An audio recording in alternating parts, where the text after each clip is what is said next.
যারা কিনা বিদেশে যাওয়ার জন্য পাগল হয়ে আছেন তাদের জন্য এই ভিডিও একটু শুনবেন পুরোটুকু, আশা করি উপকৃত হবেন। আসসালামু আলাইকুম রহমতুল্লাহ, আশা করি ভালো আছেন সবাই। আজকে বিদেশের বিষয়ে নিয়ে কিছু কথা বলি। যারা ভাবছেন বিদেশে যাবেন, যারা বিদেশে যাওয়ার জন্য একদম পাগল হয়ে আছেন, যারা বাপ মাকে অনেক প্রেশার দিচ্ছেন বিদেশে যাওয়ার জন্য, তাদের উদ্দেশ্যে বলি। যারা কিনা বাংলাদেশে, আমার বড় ভাই বিদেশে গেছে, তো আমার বড় ভাই বর্তমানে মালয়েশিয়া আছে, তো তার বিষয়ে কিছু কথা বলবো আপনাদেরকে। তো যারা কিনা বাংলাদেশের মধ্যে এখন কাজ করেন, যেমন ধরেন 10,000 টাকা স্যালারি পান, বা এমনও লোক আছে যারা কিনা 20-30 হাজার টাকা পায়, তবুও আসলে তার এই টাকায় হচ্ছে না, সে বিদেশে যাওয়ার জন্য প্ল্যান অনেক আগে থেকে সে বিদেশে যাবে, এরকম একটা চিন্তা ভাবনা। আর এরকমই একটা চিন্তা ভাবনা থাকে আর কি অনেকেরই, বিদেশে যাওয়ার জন্য। বিদেশে গেলে বেশি টাকা কামাবে, সে একটা বাড়ি করবে। একটা বিদেশি মানুষের স্বপ্নই থাকে একটা বাড়ি, তাছাড়া আর কিছু না। প্রতিটা মানুষেরই স্বপ্ন একটা বাড়ি, ভালো করে যেন একটা বাড়ি করতে পারে, এরকম একটা স্বপ্ন থাকে। এটা দোষের কিছু না। তো এই স্বপ্ন নিয়েই আসলে বিদেশে যাওয়ার জন্য চিন্তা করে, যেহেতু বাংলাদেশে আসলে ইনকাম করে একটা বাড়ি করা পসিবল হয় না বর্তমানে, যদি আপনি সৎ পথে থাকেন। তো তাই অনেকেই বিদেশে যাওয়ার জন্য চিন্তা করেন। 20,000, 30,000, 25,000, 15,000 টাকা স্যালারি বাংলাদেশে পাচ্ছেন, তারপরও ভালো লাগে না অনেক সময়। তো তাদের কি বলবো? তো দেখেন, আমার ভাই বাংলাদেশে মোটামুটি ইনকাম 30-এর মতন ছিল।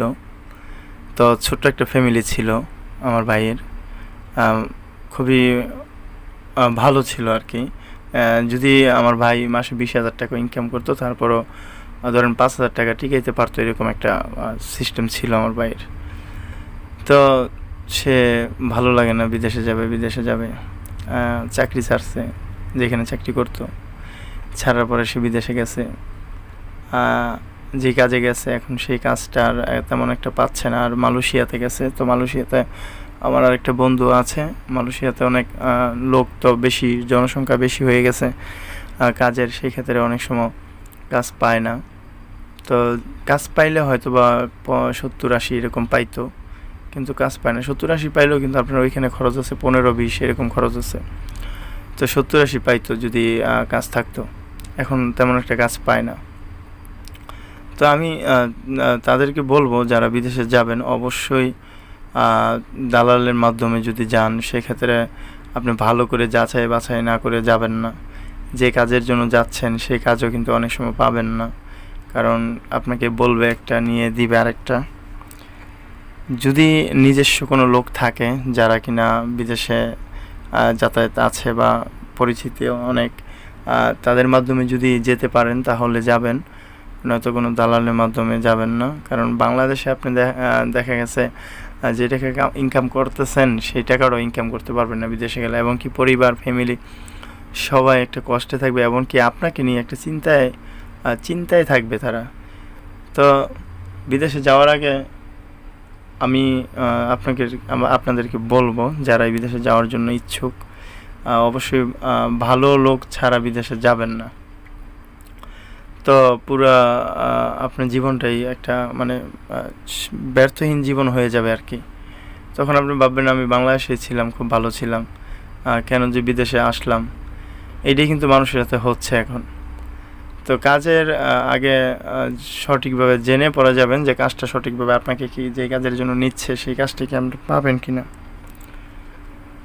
তো যারাই বর্তমানে বিদেশে আছেন এবং কি যাওয়ার জন্য চিন্তা করতেছেন, আর যারা আছেন তাদেরকে বলবো, আপনারা যারা ভালো কাজ পান সেটা তো আলহামদুলিল্লাহ, কিন্তু যারা কাজ পান না, তাদেরকে একটু ধৈর্য ধরে আসলে থাকেন। যেহেতু বাংলাদেশ থেকে অনেকেই জমি জমা বিক্রি করে বিদেশে যায়, তো গিয়ে পরে ভালো যখন না হয় তখন সে কান্নাকাটি করে চলে আসার জন্য, বা কাজ যদি অনেক পরিশ্রমের কাজ হয় তখন চলে আসার জন্য।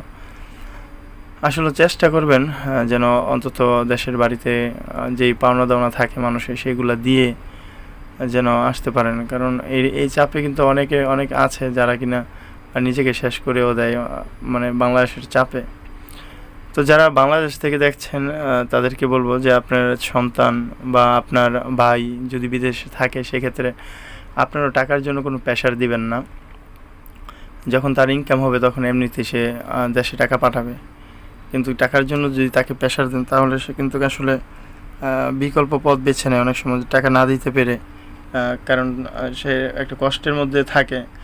তারপরে যদি আপনারা টাকার প্রেশার দেন আর সে মানতে পারে না, কারণ আপনি বিদেশে কিন্তু তার দেশ ছেড়ে গেছে, তার পরিবার ছেড়ে গেছে, সব কিছু ছেড়ে গেছে, সে একা ওইখানে তাকে কেউ সঙ্গ দেওয়ার মতন কেউ থাকে না, তখন সে আরও কষ্টে থাকে। অতএব আপনার বাংলাদেশ থেকে খুব ভালো আচরণ করবেন তাদের সাথে এবং কি বলবেন যে ভালো করে কাজ, তোমার বাবা সুন্দর করে কাজ করে, আমাদের টাকা লাগবে না, তোমরা আগে নিজেরা ভালো একটা পজিশনে যাও, পরে ইনশাল্লাহ আল্লাহ যদি বাঁচায় রাখে আমাদেরকে টাকা দিও, এরকম যদি আশ্বস্ত করেন তাহলে ইনশাল্লাহ আমি মনে করি তারা অনেক মনের দিক দিয়ে অনেক শক্তি পাবে এবং কি নিজেরা এই কাজের সন্ধান খুঁজে পাবে যদি আপনারা দেশ থেকে শক্তি তাদেরকে যোগান।